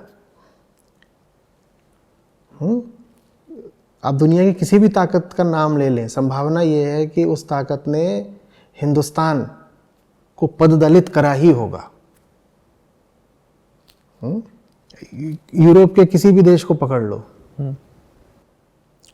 तो सिर्फ अंग्रेजों को अधिकतर याद रखते हैं कि अंग्रेज आए और हमारा शोषण किया। पोर्चुगीज भी आए थे। क्या पुर्तगालियों ने नहीं किया? क्या फ्रेंच ने नहीं किया? क्या डच ने नहीं किया? स्पेनियार्ड्स नहीं चाहते थे? तो और अंग्रेज डरे हुए थे कि कहीं रूसी ना घुसाएं। अफगानिस्तान वाली सारी लड़ाइयाँ आज से 100-150-200 साल पहले वो हुई ही इसीलिए क्योंकि अंग्रेज़ों को साफ दिख रहा था कि रूस भी घुस सकता है भारत में। वो घुसा नहीं, ये किस्मत की बात है। तो जिसको मौका लगा वही घुसा भारत में। हमने अभी यूरोपियन देशों की बात करी। इधर से जापानी नहीं घुसे थे द्वितीय विश्व युद्ध में, चीनी नहीं घुसे, वो तो अभी भी घुसे हुए हैं गलवान में। चीनी नहीं घुसे, लद्दाख में चीनी अभी भी बैठे हुए हैं। आपका बहुत बड़ा भूक्षेत्र चीन के कब्जे में है। पाकिस्तान ही नहीं घुसे, आप ही का एक टुकड़ा पाकिस्तान, और वो आपके एक भूभाग को हथियाए बैठा हुआ है। और फिर और जाएं थोड़ा इधर पश्चिमी एशिया की ओर, तो तुर्क और अरब, ये नहीं घुसे क्या? अफगानी ये नहीं घुसे? तो अफगानी, तुर्क, अरब, और उधर पूरा यूरोप का एक एक देश। कुछ तो आप में कोई खूबी होगी ना कि ये सबके सब आपके ऊपर चढ़ते रहे। ताकत कहाँ है? और मैं उन अपवादों की बात नहीं कर रहा जहां भारतीय राजाओं ने या भारतीय योद्धाओं ने जम करके प्रतिरोध किया, और वैसे बड़े गौरवान्वित करने वाले उदाहरण मौजूद हैं जी। और मैं उनके प्रति पूरा सम्मान भी रखता हूं। तो कोई कृपा करके ये इल्ज़ाम ना लगाए कि आप उनकी तो बात ही नहीं कर रहे हैं जिन्होंने बड़ी वीरतापूर्वक लड़ाइयाँ लड़ी और कई बार जीते भी। आप पृथ्वीराज चौहान को क्यों भूल रहे हैं? और बहुत सारे ऐसे नाम हैं। देखिए, वो नाम अपवादों की तरह हैं, हमें भूलना नहीं चाहिए। उन नामों के प्रति हमें खूब सम्मान होना चाहिए, लेकिन तथ्य को झुठलाया नहीं जा सकता। तथ्य ये है कि रात बहुत काली है, और उसमें कुछ अगर आपको टिमटिमाते तारे दिख जाएं तो उससे अधिक थोड़ी आशा बंधती है, थोड़ा सौंदर्य बढ़ता है, लेकिन रात की कालिमा कम नहीं होती। तो जो ये मूल अशक्ति रही है, बलहीनता रही है, उसे कारण को हमें समझना पड़ेगा। उसका कारण आंतरिक है, और आंतरिक कारण जो है वो यही है। बल तो आत्मा से ही आता है, बल तो शुद्ध चेतना से ही आता है। कुरुक्षेत्र में लड़ने का बल अर्जुन को गीता ज्ञान से ही मिला। अब जब गीता ज्ञान से आम सनातनी इतना दूर हो गया है, तो किसी भी फिर दुश्मन से लड़ने का बल उसमें कहाँ से आएगा? गीता ही सिखाती है ना कि तुम किनको मारने से डर रहे हो? जो कृष्ण के विरुद्ध है वो तो कब का मर चुका, तुम उसे मारने से डर रहे हो? और गीता से आपको कोई प्रयोजन नहीं। धर्म के नाम पर ऊटपटांग त्योहार और रीति रिवाज यही पकड़ कर बैठे हैं। बिल्कुल। कोई पूछे आपसे कि कुछ थोड़ा दर्शन बता दीजिए, धर्म के स्तंभों के बारे में कुछ चर्चा कर लीजिए, तो आपको कुछ पता नहीं। धर्म का मतलब आपके लिए यही है बस कि त्यौहार मनाना, मज़े करना, होली, दिवाली, कुछ प्रथाएं, कुछ परंपराएं जो खोखली, जिनका ना कोई अर्थ है, ना आपको पता है, पर बस आप उनको धर्म समझ करके ढोए जा रहे हो। जब इस तरीके का हो जाए एक समुदाय, तो उसमें बल कहाँ से आएगा? और फिर ये कोई अचरज की बात नहीं होनी चाहिए कि उसको जगह जगह से खदेड़ा जाए। वो जहाँ भी रहे कमज़ोर ही रहे। दक्षिण अफ्रीका तक में भारतीयों पर ही विशेषकर जुल्म हो रहा था। गांधी जी को वहाँ पर क्यों आंदोलन करना पड़ा? क्योंकि वहाँ भी भारतीयों को ही पकड़ा गया था अपमानित करने के लिए। तो हमें थोड़ा सा तो आत्ममंथन करना होगा ना कि क्या बात है, क्योंकि बात सिर्फ कश्मीर की नहीं है और बात सिर्फ 1990 की नहीं है। ये सिलसिला तो पिछले 1000 साल से चला ही आ रहा है, और बड़े खेद की बात है कि आगे भी चलेगा अगर हम बदले नहीं, अगर हम सुधरे नहीं। और बदलने का तरीका नफरत नहीं होता। नफरत तो ताकत को कम कर देती है। आप ये फिल्म वगैरह देख करके आए हो, वो सब जो कुछ भी आपने देखा, उसका आप पर ये प्रभाव नहीं होना चाहिए कि आप नफरत से भर जाओ। ठीक है? और ये बात मैं किसी नैतिक आधार पर नहीं बोल रहा हूँ, ये मैं बहुत व्यवहारिक आधार पर बोल रहा हूँ। और व्यवहारिक आधार ये है कि नफरत ताकत की दुश्मन होती है। नफरत ताकत को कम कर देती है। ताकत बोध में होती है, ताकत स्थिरता में होती है। अर्जुन के तीर के पीछे ताकत गीता के ज्ञान की थी, नफरत की नहीं थी। कृष्ण चाह रहे हैं कि अर्जुन युद्ध करे, तो उससे ये थोड़ी कह रहे हैं कि घृणा कर दुर्योधन से घृणा कर, और याद कर कि द्रौपदी का कैसे अपमान हुआ था, याद कर कि तुझे कैसे वन में भेजा गया और द्यूत क्रीड़ा में हराया गया और अज्ञातवास का दुख याद कर, ये सब तो नहीं कह रहे थे ना। तो नफरत आप में बल का संचार नहीं कर देगी, ज्ञान बल का संचार करता है। गीता ज्ञान से भरी हुई है, नफरत से नहीं भरी हुई है। तो ये गलती मत कर बैठना, क्योंकि ये गलती करके तुम मुद्दे से ही चूक जाओगे। आप ये सोचने लग जाओगे कि आपकी समस्या का कारण कोई दूसरा व्यक्ति है, जो या तो दूसरे समुदाय से है या दूसरे देश से आया सरहद पार करके, आप उसको दोषी ठहराने लगोगे। तो होगा दोषी, पर उसको दोषी ठहरा के आपको मिल क्या जाना है। आपको तो ये कहना चाहिए कि मैं ऐसा क्यों ना हो जाऊं कि इस तरह के कितने भी आक्रमणकारी आए, मुझ पर कोई अंतर ना पड़े और मेरे बाजुओं में दम इतना हो कि मैं उनको परास्त करता चलूं। आपको तो ये पूछना है ना जी। एक कहावत चलती है कि निबल बछेरुआ 56 रोग, कि बछड़ा जो है अगर वो दुर्बल होता है, निर्बल होता है, तो उसे 56 तरह के रोग लग जाते हैं। तो जैसे 56 तरह के रोग लगते हैं, वैसे ही 56 तरीके के सनातनियों को भी रोग लगे और सनातनियों की भी 56 तरीके की हार हुई है। अभी आजकल एक नया प्रचलन चला है कि ये कह दो कि नहीं नहीं नहीं, हम तो कभी हारे ही नहीं। ये ऐसी सी बात है कि आप कह दो कि हम तो कभी बीमार हुए ही नहीं। इससे क्या बीमारी आपकी ठीक हो जाएगी? तथ्य को झुठलाने से तथ्य कहीं चला तो नहीं जाता ना, वो तो आपके भीतर मौजूद है। आप फिर हारोगे, आपको फिर कष्ट का सामना करना पड़ेगा।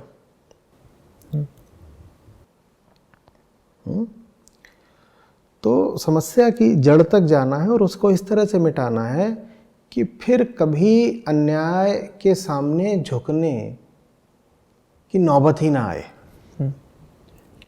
और जानते हैं, जब आप में बल होता है ना, तो उसका सबसे बड़ा फायदा ये होता है कि बल का अक्सर उपयोग ही नहीं करना पड़ता, क्योंकि जो आपका दुश्मन बन के तैयार होता है उसको भी पता होता है कि आपके पास बल है।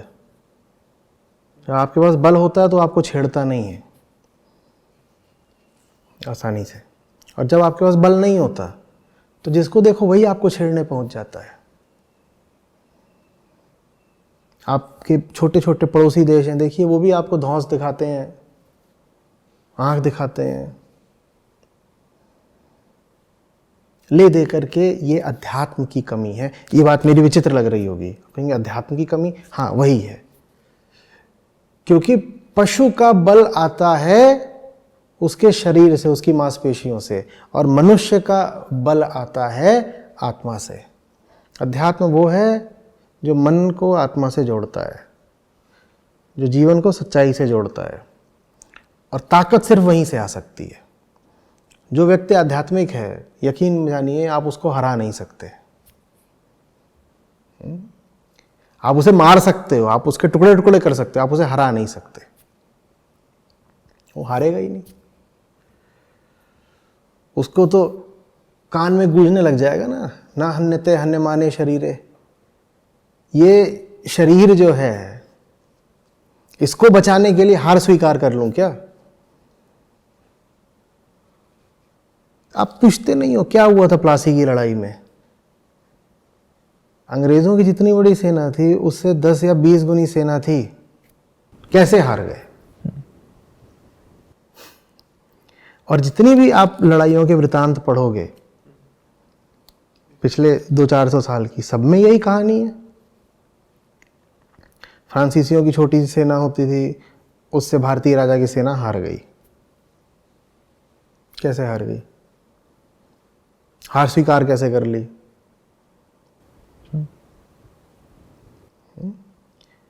हार स्वीकार करने के लिए कोई बचना चाहिए ना, तुम बचे ही क्यों हार स्वीकार करने के लिए?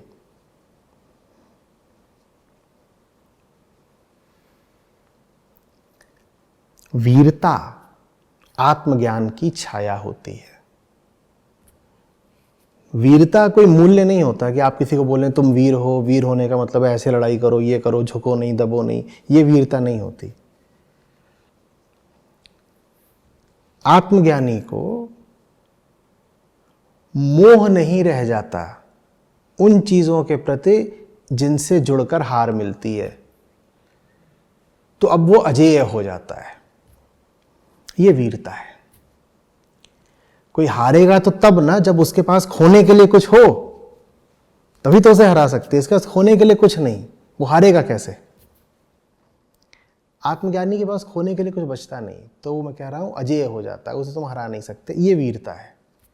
जहां आत्मज्ञान नहीं है वहां की वीरता तो बस एक प्रपंच है, झूठ है, आडंबर है कि दिखा रहे हैं कि वीर हैं। बिना आत्मज्ञान का कौन सा वीर? ये वीरता तो फुस हो जानी है।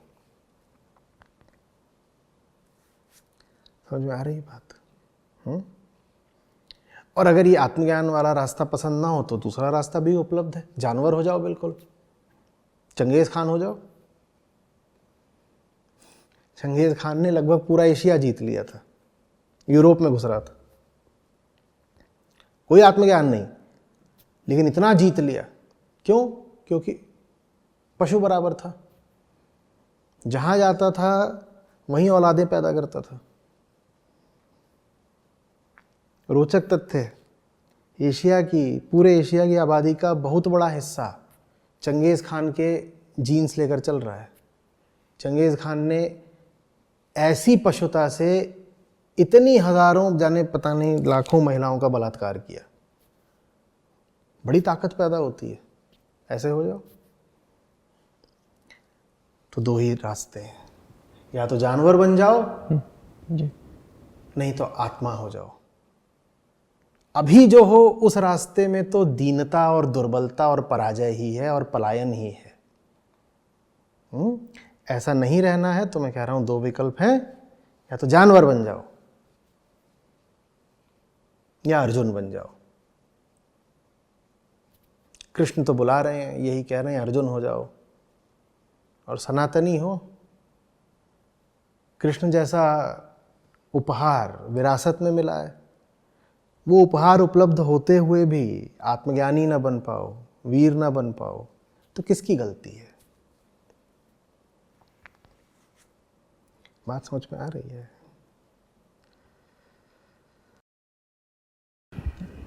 जो अभी आचार्य जी आपने समझाया पूरा, तो इस संदर्भ में मैं कश्मीरी कम्युनिटी को देख रहा था कि अपने परिवार को, कश्मीरी फैमिली में सबसे बड़ा पर्व महाशिवरात्रि रहता है, जो आपका जन्मदिन भी। तो महाशिवरात्रि पे जब मैं आपके सानिध्य में आया तो हमने सीखा कि हम शिव सूत्र पढ़ें। पर मैंने इतने सारे फंक्शंस अपने फैमिली में या बाहर भी देखे, तो शिवरात्रि में वो जो आपने बताया कि जो गरुड़ पुराण, वही बिल्कुल कि आपने कुछ शादी करवा दी शिव की, बस वही, न कभी शिव सूत्र पढ़े गए। और आप ही के माध्यम से मुझे संत ललेश्वरी के बारे में पता लगा।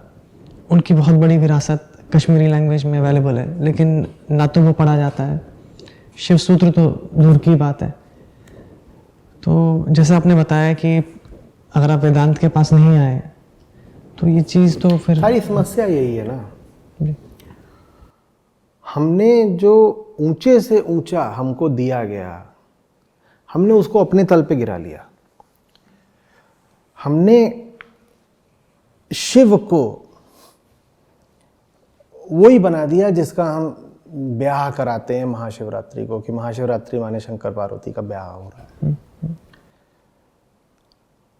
एक एक ग्रंथ हमारा हमें बताता है कि शिव माने विशुद्ध आत्मा। ब्रह्म को शिव कहते हैं, सत्य को शिव कहते हैं। तो फिर ये क्या कर रहे हो?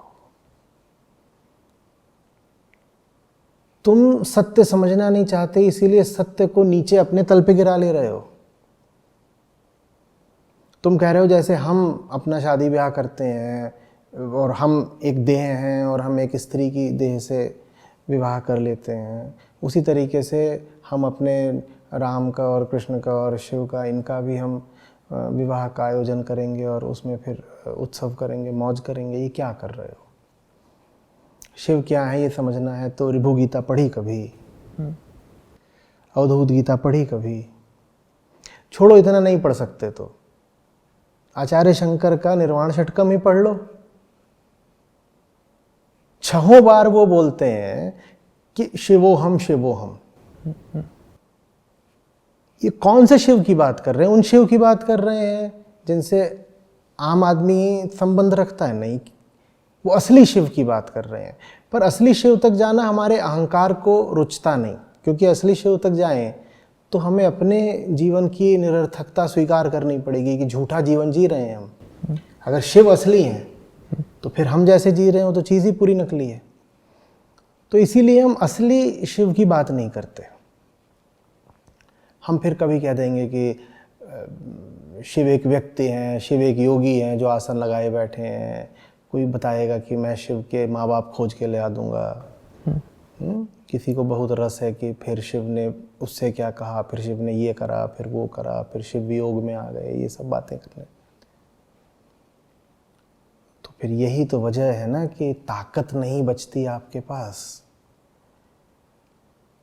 शिव पूरी ताकत देंगे, लेकिन शंकर भगवान बनकर नहीं, पार ब्रह्म बनकर। ये सब जो आपने किस्से कहानियां खड़े करे हैं, ये तो आपकी अपनी कल्पनाएं हैं। शिव तो कल्पना के पार के हैं ना, जहां मन नहीं जा सकता, जहां वाणी नहीं जा सकती।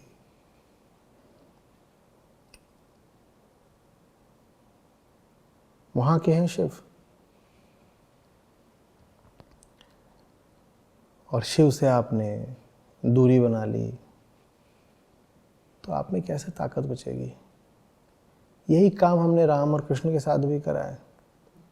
मैं पूछता हूँ, योग वाशिष्ठ सार पढ़ा? नहीं पता होता लोगों को, पर जय श्री राम नारा खूब लगा रहे हैं। योग वाशिष्ठ सार उच्चारित भी नहीं कर पाते, जबान में गांठ पड़ जाती है, पर जय श्री राम। अरे तुम्हें रामत्व का अर्थ ही नहीं पता, राम माने क्या, तो तुम क्या जय श्री राम कर रहे हो? यही बात कृष्ण की है। जन्माष्टमी मना लें, उनको एक व्यक्ति मान करके पूजा कर लें, पर गीता पढ़ी क्या? समझ में आई क्या? गीता से मतलब नहीं है। हमको तो ये मानना है कि कृष्ण एक बालक थे, फिर एक युवा व्यक्ति हुए, रासलीला वगैरह करी, इत्यादि इत्यादि। क्यों वैसा मानना है? क्योंकि वैसा मानने में हमें सुविधा रहती है। हम कहते हैं जैसे हम हैं वैसे ही हमसे मिलते जुलते हैं कुछ कृष्ण, जबकि कृष्ण आपसे मिलते जुलते बिल्कुल नहीं है, एकदम ही आपसे मिलते जुलते नहीं। और हमारी पूरी कोशिश रहती है कि उनको कुछ कुछ अपने जैसा बना लें, उससे हमारे अहंकार को सुविधा रहती है कि चलो ज़्यादा नहीं बदलना है, कृष्ण हमसे आगे हैं पर थोड़ा ही आगे हैं, तो हम बहुत गलत नहीं है, कृष्ण भी अगल बगल के ही हैं हमारे, ऐसा हम सोचना चाहते हैं।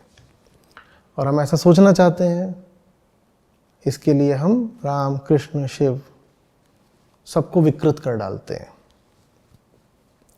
कर लीजिए विकृत, उसका परिणाम ये होगा, सजा ये मिलेगी कि आपको वो बल उपलब्ध नहीं हो पाएगा जो सिर्फ सच्चाई से मिल सकता है। आप सच्चाई से दूर हो जाएंगे और फिर सोचेंगे कि आपके जीवन में ताकत रहेगी नहीं।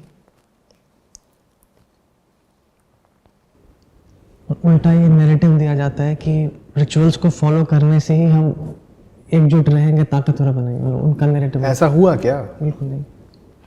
ऐसा हुआ क्या?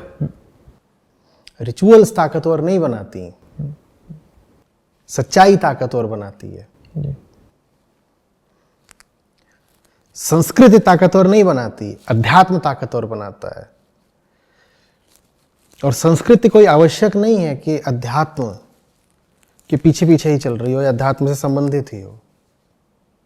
आदर्श संस्कृति वो होगी जो अध्यात्म का अनुगमन करती हो, माने अध्यात्म के पीछे पीछे चलती हो।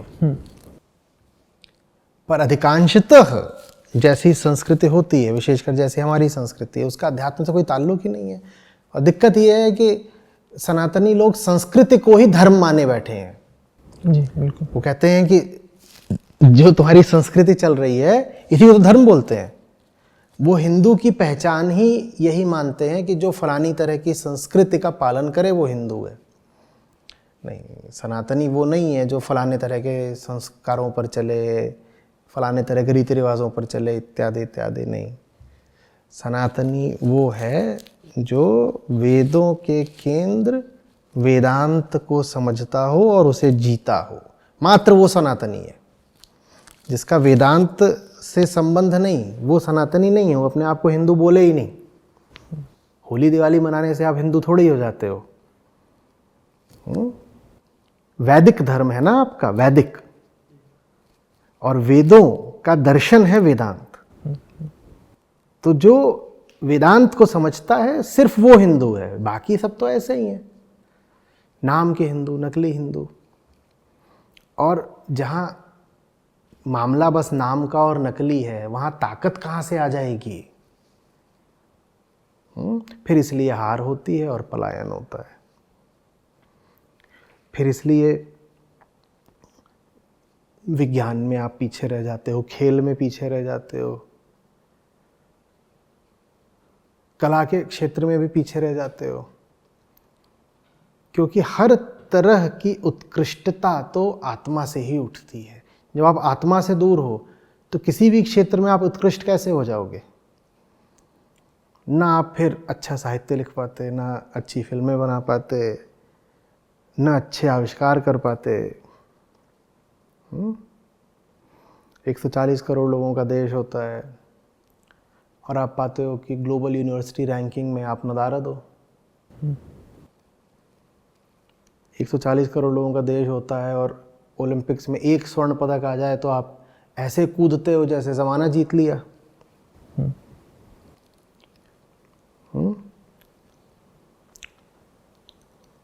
इतनी फिल्में बनती हैं बॉलीवुड में, इनमें उनमें, आपके लिए यही बहुत बड़ी बात हो जाती है कि कोई पिक्चर ऑस्कर में मनोनीत हो गई है। जीतना तो बहुत दूर की बात है। पेटेंट्स, इन्वेंशंस, नोबेल प्राइज, इसमें कहीं नाम नहीं होता आपका। ये सब कुछ क्यों है? ये सब कुछ अध्यात्म की कमी की वजह से है, और कोई बात नहीं है। ये जो आम भारतीय में इतना खोखलापन और इतनी कमजोरी है, उसकी वजह बस यही है, हम हल्के लोग हैं। हमारे पास न अष्टावक्र है न कृष्ण है, इसीलिए फिर हम बिक भी बड़ी आसानी से जाते हैं। कोई थोड़ा पैसा दिखा दे हम बिक जाते हैं, सस्ते लोग हैं हम। जो कृष्ण के साथ होगा वो आसानी से थोड़ी बिक जाएगा, हम बिक जाते हैं।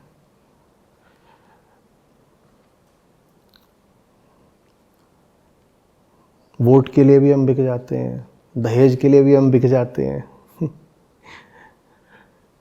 नौकरियां भी यहाँ बिक रही होती हैं, सब कुछ बिका हुआ है। सिर्फ आत्मा ऐसी चीज होती है जो अमूल्य होती है, बाकी तो हर चीज का सांसारिक मूल्य लगाया ही जा सकता है, इसलिए बिकाऊ हो जाता है इंसान। हाँ, जो आत्मस्थ है वो नहीं बिक सकता क्योंकि आत्मा अमूल्य है।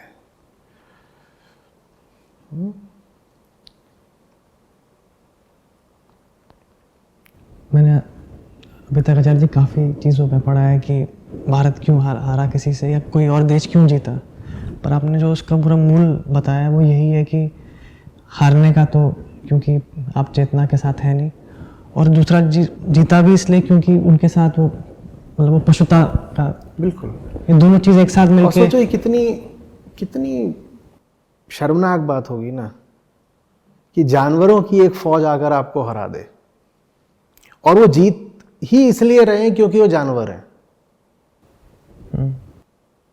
और आपका क्या हाल है? जैसा अभी कहा, माया मिली न राम, माया मिली न राम।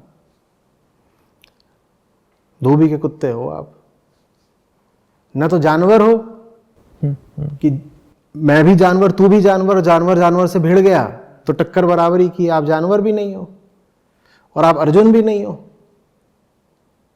आप पता नहीं क्या हो बीच के। एपिसोड बड़े सारे हैं, हजारों में लोग कश्मीर में मरे हैं। कईयों का हिसाब प्राइवेट पार्ट्स काटे गए, नाकें काटे गई, आंखें निकाली गई, जो उसमें दिखाया गया सीन वो कारी पे काटी गया, वो रिकॉर्डेड है, वो न्यूज़पेपर में आया है वहां पे लोगों पे। तो ये पूरा प्लान हिसाब था। कोई उन लोग इंटरनेट कनेक्शन नहीं थे, कोई व्हाट्सएप नहीं था, कोई कनेक्ट नहीं। मैंने कहा कि हमारे पूरे मोहल्ले में एक मुबजरा वेद जी इतना हमदर्द था, वो 3-3 किलोमीटर लोगों को, हिंदू हो मुसलमान सिख हो, 3-4 किलोमीटर पैदल जाता था उनको बोलने के लिए आपस में बोलना।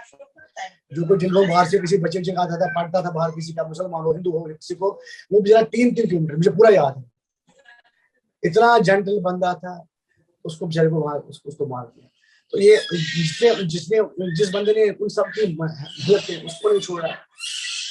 इवन वो वंदामा का एपिसोड सुना होगा, उस पूरे गांव में, हिंदू का गांव, 2 वहां 1-2 पढ़े लिखे कश्मीरी पंडित थे, बाकी वही पढ़े लिखे सब थे, लेकिन वही अपनी जमींदारी में अपना रोजी रोटी करते थे।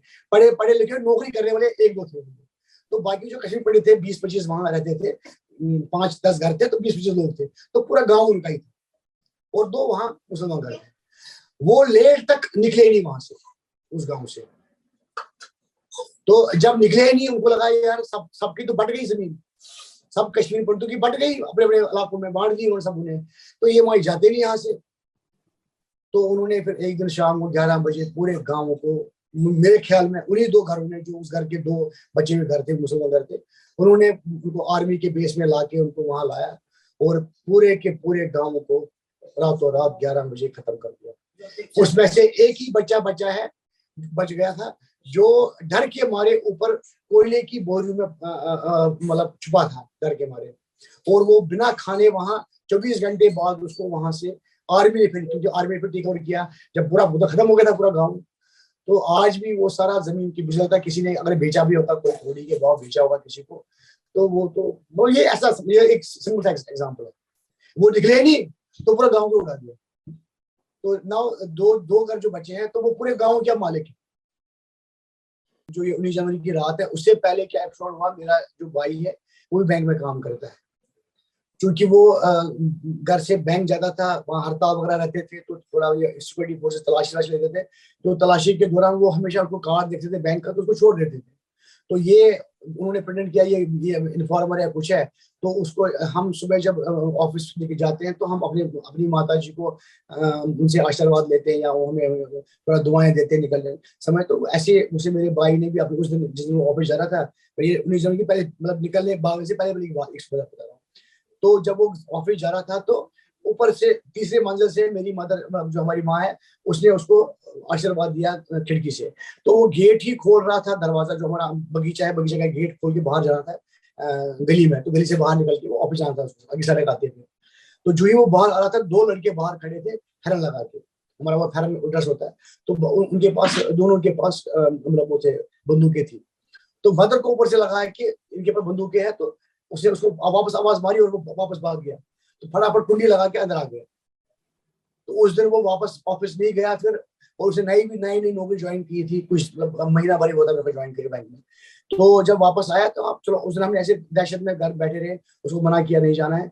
शाम को वही 2 जने टारिश लगाई उन्होंने, वहां लाइट थोड़ी कम रहती थी कश्मीर में उन दिनों, तो टारिश लगाई, तो बोला बटनी आज बचोई चुकुत्तान थमन पनिस बेबिस्तर। उसका मतलब हो गया कि ये आज आपका बेटा बच गया, आप कब तक इसको घर में रखोगे, कब तक अपने आंचल में छुपा के रखोगे, बाहर तो आएगा, एक ना एक दिन इसको मारेंगे हम, आज तो कल।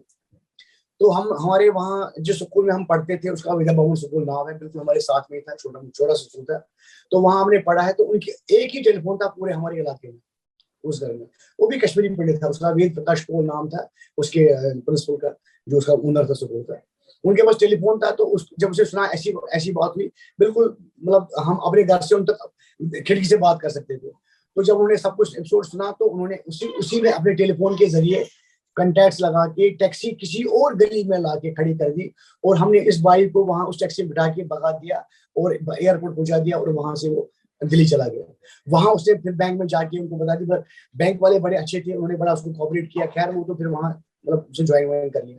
तो हम कश्मीर में थे, और जिसने इसको बचाने की बेचारे भरपूर कोशिश की, और इस गुनाह पे उसको कुछ दिनों बाद ही सड़क पे वो बेचारा जा रहा था तो उसको वहीं पे शूट किया। ऑल्सो आंसर आचार्य जी, मतलब यूजुअली मैं सोचता भी था कि काफ़ी मेरे पेरेंट्स भी मुझे बोल रहे थे जब हम बात कर रहे थे कि जब जो भी जेनोसाइड हुआ या फिर उसमें उस तरफ के लोग काफ़ी ज़्यादा बर्बर हो गए थे, कुछ ऐसे वारदातें उन्होंने बताया। एज एन एग्जाम्पल, युद्ध में तो बर्बरता चलती ही चलती है, ठीक है। प्रश्न ये है कि आप क्यों नहीं निर्मम होकर के अपने कर्तव्य का पालन कर पा रहे। मैं फिर कह रहा हूं, बात एक कश्मीर की नहीं है, बात एक समुदाय की नहीं है, कोई भी युद्ध हो।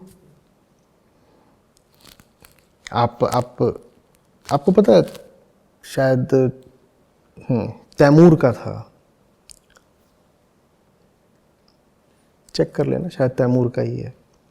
तो तैमूर ने लगभग 1 लाख युद्धबंदी बनाए थे दिल्ली और दिल्ली के आसपास के क्षेत्रों से, लगभग 1 लाख बंदी बनाए हैं। अब इनको गुलाम बनाया जाएगा, इनसे काम। तो उनको ले जाने लगा वापस, तो उसको पता चला कि इतनों को ले नहीं जा सकते, व्यवहारिक रूप से असंभव है, महंगा पड़ेगा या समस्या है। तो उसने क्या करा, तैमूर ने वो 1 लाख के 1 लाख सारे दिल्ली में मार दिए। तो आप कश्मीर की बात ऐसे कर रहे हो जैसे कि कोई अनहोनी घट गई हो, जैसे कि कुछ पहली मर्तबा हो गया हो। भारत की भूमि पर तो ये हजारों सालों से हो ही रहा है। हम बस ऐसा कुछ स्वांग करते हैं जैसे कि सब कुछ सामान्य हो, ठीक हो, बिल्कुल। ये जो जेनोसाइड वर्ड है, ये भारत के लिए नया है क्या?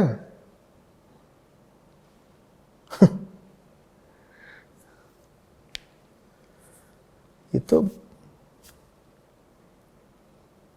अभी 1971 में पूर्वी पश्चिमी पाकिस्तान में अनबन हुई,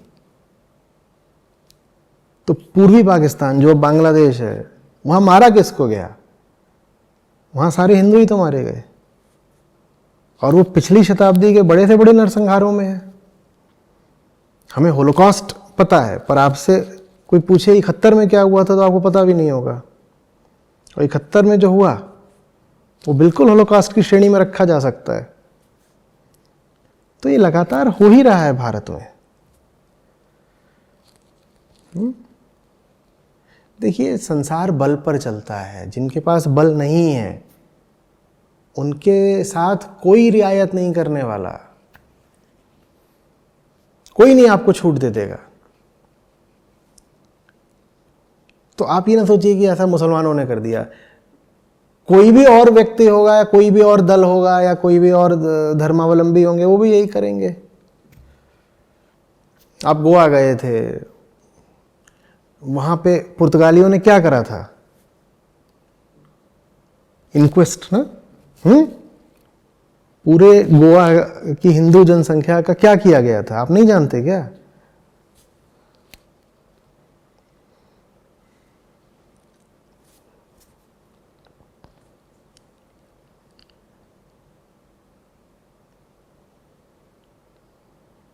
तेरह अप्रैल आने ही वाला है, जलियांवाला बाग।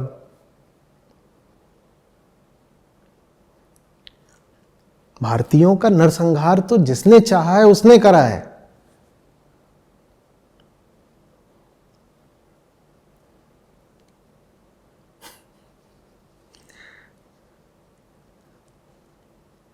किसने नहीं करा है?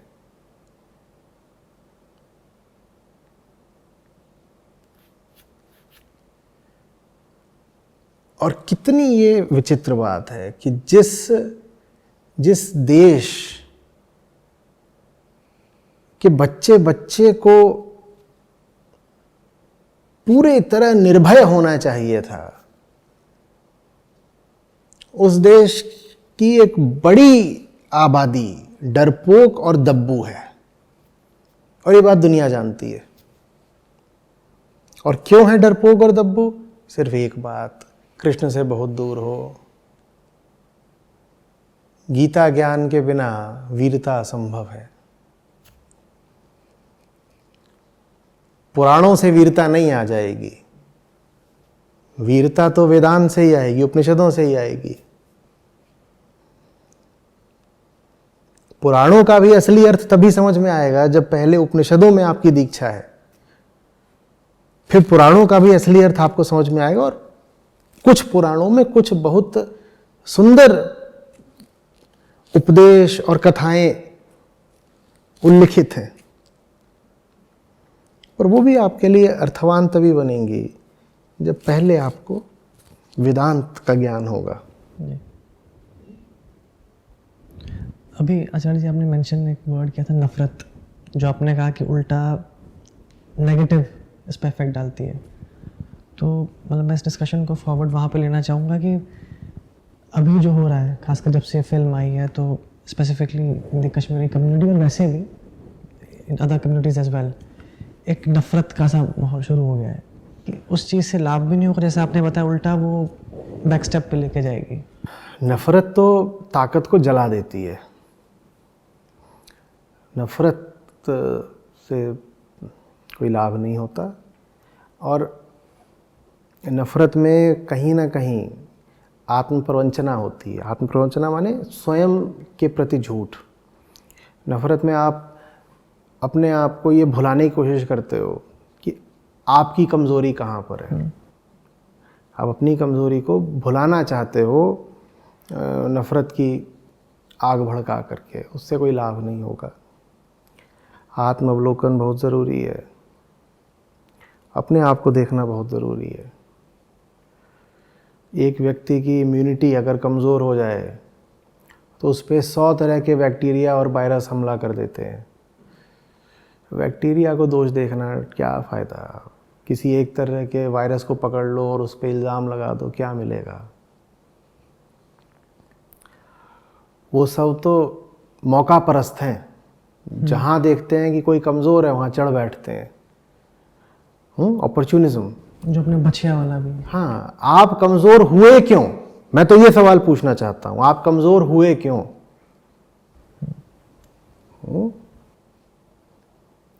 जब आपको कृष्ण उपलब्ध हैं, फिर आप इतने कमज़ोर हो कैसे गए? आपके सब अवतार शस्त्र लिए हुए हैं, लगभग सभी ने युद्ध लड़े हैं, और सभी ने कठिन युद्ध लड़े हैं, और सभी ने अपनी जान की परवाह किए बगैर युद्ध लड़े हैं। फिर आप कैसे इतने कमज़ोर हो गए?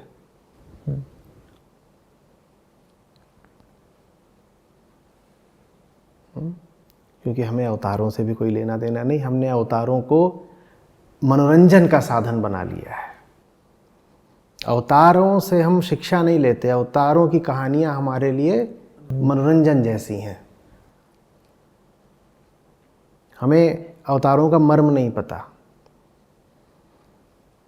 हमारे मंदिरों में अध्यात्म की शिक्षा नहीं दी जाती, वहाँ भी बस लगभग मनोरंजन का ही कार्यक्रम चलता है। वहाँ कोई पढ़ाई नहीं होती, वो शिक्षण के केंद्र नहीं है। जब तक मन को शिक्षा से, आध्यात्मिक शिक्षा से जागृत नहीं किया जाएगा, तब तक कहाँ से ताकत आ जाएगी?